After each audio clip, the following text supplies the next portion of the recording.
Suspense தொடங்குது. சென்னையில் மழை பெய்த ஒரு இரவு.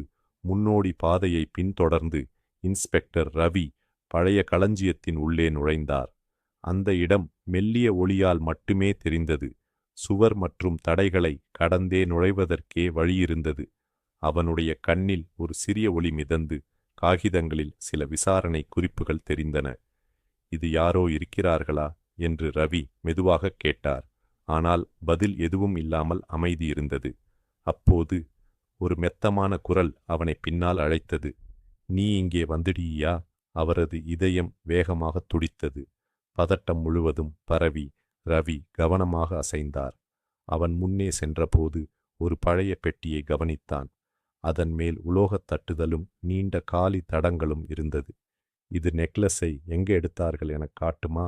அவன் சிந்தித்தான். மறைந்த ஒரு நிழல் திடீரென இடம் மாற்றியது. கண்ணுக்கு தெரியாமல் நகர்ந்தது. இன்ஸ்பெக்டர் ரவி ஆழமான மூச்சை இழுத்து நிழலை பின்தொடர்ந்தார். மர்மம் இன்னும் தீரவில்லை. இதை விரும்பினால் லைக் செய்யவும், கருத்து தெரிவிக்கவும். அடுத்த பகுதி பாகம் 3 விரைவில் வெளிவரும்.